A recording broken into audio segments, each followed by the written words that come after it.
Rajahmundry rural నియోజకవర్గం నుంచి మంత్రి చెల్లిపోయిన వేణుగోపాలకృష్ణ రానున్న ఎన్నికల్లో పోటీ చేయనున్నారు. ఇప్పటికే ఆయన నియోజకవర్గ వ్యాప్తంగా కూడా విస్తృతంగా పర్యటనలు చేసిన పరిస్థితి. క్యాడర్ని కలుపుకుంటూ ముందుకు వెళ్తున్నారు. ఇందుకు ముందున్నటువంటి కోఆర్డినేటర్లను సైతం ఆయన కలిసి ఇప్పటికే వాళ్ళ మద్దతు కూడా కోరుతున్న పరిస్థితి. ప్రస్తుతం మనతో పాటు రాజమండ్రి రూరల్కి సంబంధించినటువంటి వైసీపీ క్యాడర్ కూడా ఉన్నారు, కొంతమంది నాయకులు కూడా ఉన్నారు. వాళ్ళతో మాట్లాడే ప్రయత్నం చేద్దాం. చెప్పండి, నిన్న జై హో బీసీ అంటూ కూడా తెలుగుదేశం పార్టీ ఎమ్మెల్యేకి సంబంధించి ఒక కార్యక్రమం నిర్వహించారు. ఆ కార్యక్రమం కేంద్రంగా కూడా మంత్రి చెల్లిపోయిన వేణుపై అనేక ఆరోపణలు చేశారు. అందులో ఎక్కడి నుంచో వచ్చారు, అక్కడ తెరమేయడం వల్ల ఇక్కడికి వచ్చారండి. దీన్ని ఎలా చూడొచ్చారంటే స్థానికులే స్థానికత అంశాన్ని ఇప్పుడు కొత్తగా తెరపైకి తీసుకురావడానికి కారణం ఏంటంటారు? ఇప్పుడు ఈరోజు బుచ్చేని ఆదరించేవారు లేరు. ఈరోజు మంత్రి సమర్థుడైన ఒక మంత్రి ట్రబుల్ షూటర్గా పేరు పొందిన చెల్లిపోయిన గారు రాగానే ఈయనకి ఈపు చెల్లు అన్నట్టుగా అయిపోయింది.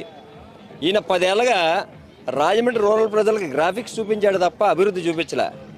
ఈయన వచ్చిన కేవలం 2 నెలల్లో మంత్రి చెల్లిపోయిన వార్డు ప్రజలతో మమేకం అయిపోయాడు. ఆయన ఎవరికి చిన్న సమస్య వచ్చినా పెద్ద సమస్య వచ్చినా మా చెల్లిపోయిన ఉన్నాడు అనేంతగా జనాల్లో చొచ్చుకుపోయాడు ఆయన. ఈయన రావడం 2 నెలలు ఇంత అభివృద్ధి చేస్తే 10 ఏళ్ళకి ఇతను ఏం చేశాడు అన్నది జనాలు తేటం. ఇప్పుడు ఈరోజు ఇతను ఎక్కడో రామచంద్రపురం నుంచి పంపించేస్తే ఇక్కడికి వచ్చారంటున్నారు కదా, మరి మీ మాగంటి మురళీమోహన్ సంగతి ఏంటి? ఇప్పుడు వస్తుంది అని చెప్పుకుంటున్నారు కదా మీ అందరూ కూడా. పురంధేశ్వరి ఆవిడ సంగతి ఏంటి? అంటే ఎక్కడైనా తరిమేస్తే వాళ్ళు వస్తున్నారా? ఇక్కడ బుచ్చేలాంటి ముసలి ముదర చెత్త ఎక్కువైపోయింది కాబట్టి వైఎస్ జగన్మోహన్ రెడ్డి గారు ఈ ట్రబుల్ షూటర్ని బుచ్చేలాంటి చెత్తను ఊడ్చేయమని పంపించాడు ఆయన. ఎందుకంటే ప్రజా కంటకుడిగా పేరు పొందాడు తప్ప బుచ్చయ్య ఈనాడు ప్రజలకి చేసింది లేదు. ఈరోజు 10 ఏళ్ళగా అతనికి ఈ వార్డులో ఉన్న ప్రజలు కానీ రూరల్లో ఉన్న ప్రజలు కానీ తెలియదు. ఏదో రేవులో తాడి చెట్టులాగా ఒక మర్రి చెట్టులా ఉన్నాడు.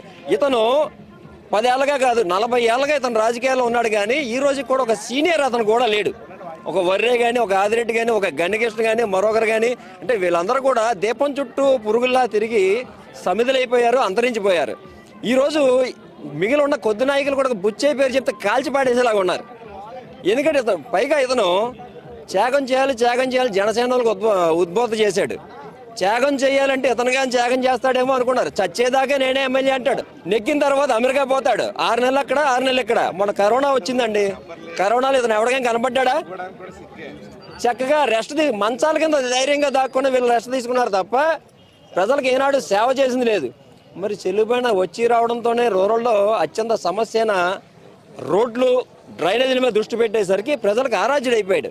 ఆయన సెట్టుబదులకే కాదు మొత్తం బీసీలకి, మొత్తం రూరల్ ఉన్న ప్రజానీకం అందరికీ కూడా ఇష్టుడైపోయాడు.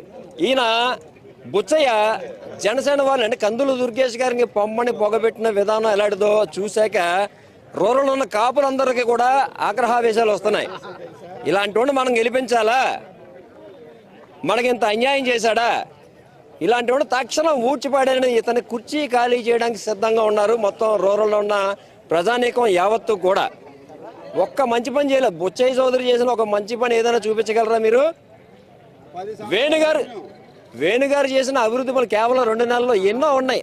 అంతెందుకు ఇక్కడ ఈ రూరల్ ఆఫీస్ ఓపెన్ చేయగానే ఎంత వేలాదిగా వచ్చారు చూడండి జనం. మేమంతా పిలిస్తే రాలే, ఒక మెసేజ్కి వచ్చారు. నిన్న మీ బర్త్డే అని చెప్పి 80 సంవత్సరాలు వయసు వచ్చిన సందర్భంగా ఖాళీ కుర్చీలతో మీరు ఒక సభ పెట్టారు.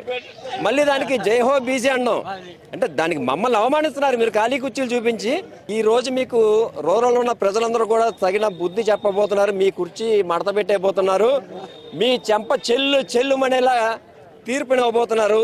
చెల్లుపోయిన హక్కును చేర్చుకోబోతున్నారు. అంటే ఒకటి చెప్పండి, వాళ్ళ వ్యాఖ్యల్లోనైనా జైహో బీసీ అనేది ఇక్కడ జగన్మోహన్ రెడ్డి గారు తొలిసారిగా ఇక్కడ ఒక బీసీ అక్కడ వెనుకబడి కులానికి చెందినటువంటి వేణుగారిని ఇక్కడ అభ్యర్థిగా నియమించారు. దీన్ని ఎలా చూడొచ్చు అంటారు? జగన్మోహన్ రెడ్డి గారు కులగణన అనగానే వీళ్ళందరికీ గుండెల్లో రైలు పరిగెత్తాయి. అంటే ఆయనకి ఆల్రెడీ రిపోర్ట్ ఉన్నప్పటికీ కూడా ప్రతిపక్షాలు ఎవరు నోరెత్తకుండా ఉండడానికి కులగణన చేపట్టారు. దాని ప్రకారంగా ఏ ఏరియాలో ఎవరున్నారు, వెనకబడిన వాళ్ళు లేకపోతే షెడ్యూల్ తగల ఎక్కడున్నారో వారికి కావాల్సిన నాయకులు అందరినీ ఆయన సమకూర్చాడు. చెల్లిపోయిన వేణుగారు లాంటి వాళ్ళని అన్ని చోట్ల ఆయన తయారు చేస్తూనే వచ్చారు. కాకపోతే రూరల్కి ఈయన రాగానే ఈయనకి ఫ్యాంట్ తడిసిపోయింది బుచ్చయ్య చౌదరికి. ఇంతటి సముద్రం ఇక్కడికి వచ్చేసాడా? ఎందుకంటే ఈయన జడ్పీ చైర్మన్గా ఉండగానే 2005-6 ప్రాంతం నుంచి కూడా రాజమండ్రి కాదు మొత్తం జిల్లా మొత్తం కూడా ఈయన తెలుసు, నలుమూలలా ఈయనకి తెలుసు. ఈయన్ని ఇష్టపడని వాళ్ళంటూ ఎవరు లేరు. ఆ రోజుల్లోనే ఆయన జడ్పీ చైర్మన్గా ఆయన నిధులన్నీ చాలా వరకు ఈ ప్రాంతాలకే వెచ్చించాడు. ఆయన బయటోడు కాదు, మన ఇంట్లో మనిషి. కాబట్టి బుచ్చేకి అవన్నీ తెలుసు కాబట్టి 80 ఏళ్ళు వచ్చేసినాయి కాబట్టి ఆయనకు ఆ వయసు గుర్తొస్తోంది. కార్యకర్తల్లో కానీ ప్రజల్లో కానీ నిరాదరణ కనబడుతోంది. ఫ్రస్ట్రేషన్లో ఏదేదో వాగేస్తున్నాడు అతను ఎంత చేసినా అతనికి ప్రజాదరణ లేదు, కార్యకర్తల ఆదరణ లేదు. మీ పార్టీ కాటికి కాలు చాపుకుంది. మీరు ఇక ఇంటికి పోవడం ఖాయం. ఊరు పొమ్మంటుంది, కాడు రమ్మంటుంది మిమ్మల్ని కానీ మీ పార్టీని కానీ. మీరు అగ్రకుల అహంకారంతో ఉన్నారు, డబ్బు బాగా సంపాదించి ఉన్నారు కాబట్టి దాంతో ఏదైనా చేసేగలం అనుకుంటున్నారు. మా దగ్గర డబ్బు లేకపోవచ్చు, మా వెనక ప్రజలు ఉన్నారు. మేమంతా కోరుకున్న చెల్లిపోయిన గారు ఈరోజు మాకు అభ్యర్థిగా వచ్చారు.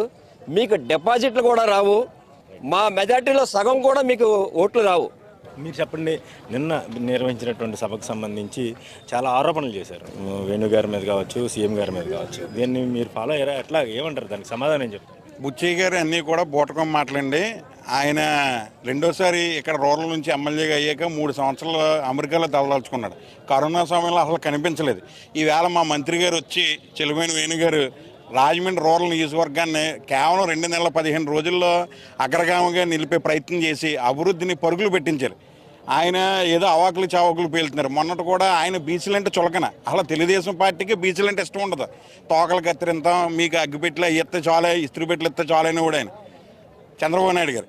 ఈవేళ బీసీలకి అధిక సంఖ్యలో ఎమ్మెల్యే టికెట్లు కానీ ఎంపీ టికెట్లు కానీ ఇచ్చి, మరి ముఖ్యంగా బీసీలో ఉన్న సెట్టుపల్లి సామాజిక వర్గాన్ని హక్కును చేర్చుకుని 2 అడుగులు రాజశేఖర రెడ్డి గారు చెలిపోయిన వేణు గారిని జడ్పీ చైర్మన్ చేస్తే, ఈవేళ వైఎస్ జగన్మోహన్ రెడ్డి గారు రాష్ట్ర మంత్రిగా బీసీ కులగణని చెలిపోయిన వేణు గారి ఆధ్వర్యంలో జరిగేటట్టుగా జగన్మోహన్ రెడ్డి గారు ఆదేశాలు ఇచ్చి ఈ రాష్ట్రంలో కులగణన చేసి మొట్టమొదటి చరిత్రలో నిలిచిన వ్యక్తి చెలిపోయిన వేణు గారని ఈ సందర్భంగా తెలియజేసుకుంటున్నాం. మీరు చెప్పండి అమ్మా, మహిళలుగా మీరు ఎటువంటి మద్దతు ఇస్తారు వేణు గారికి కానీ జగన్ గారికి? మేమైతే మటుకు ఎప్పుడూ కూడా ఆయనకే మద్దతు ఇస్తామండి. 6 సార్లు ఎమ్మెల్యేగా గెలిచిన బుచ్చి చౌదరి ఏనాడని ఎవరికన్నా ఏ ఇంటికన్నా వెళ్ళి సమస్య అన్నది తెలుసుకోవడం అన్నది ఏనాడు జరగలేదు. బుచ్చి చౌదరికి అంత సినిమా లేదండి. వేణుగారిని, మా బీసీ నాయకుడిని మేము గెలిపించుకుంటాం. మా ఆడవాళ్ళందరం కూడా ఆయనకే సపోర్ట్ చేస్తాం. 10 ఏళ్ల పాటు ఎమ్మెల్యేగా పనిచేసిన బుచ్చయ్య చౌదరి నియోజకవర్గంలో ఎటువంటి అభివృద్ధి ఫలాలు కూడా అందించలేదని నియోజకవర్గ వ్యాప్తంగా కూడా ఆయనపై నిరసన వ్యక్తం చేస్తున్న పరిస్థితి. ఎందుకంటే మొట్టమొదటిసారిగా ఈ నియోజకవర్గంలో ఒక బీసీ వెనుకబడే కులానికి చెందినటువంటి మంత్రి చెల్లిపోయిన వేణుకి ప్రాతినిధ్యం ఇవ్వడంతో ఒక్కసారిగా అగ్రకులానికి చెందినటువంటి ఈ బుచ్చయ్య చౌదరి వర్గం అంతా కూడా భయపడుతున్నారని కూడా ఇక్కడ క్యాడర్ చెప్తా ఉన్నారు. ఇదేమైనప్పటికీ ఈ రానున్న ఎన్నికల్లో అత్యధిక మెజారిటీతో మంత్రి వేణుని మరోసారి ఎమ్మెల్యేగా చేయడమే కాదు, సీఎం జగన్మోహన్ రెడ్డిని కూడా మరోసారి ముఖ్యమంత్రి పీఠంపై పెట్టడానికి తామంతా సిద్ధంగా ఉన్నామని కూడా రాజమండ్రి రూరల్ ప్రజలు చెప్తా ఉన్న పరిస్థితి. కడియం నుంచి నేను శ్రీధర్, ఐ డ్రీమ్ న్యూస్.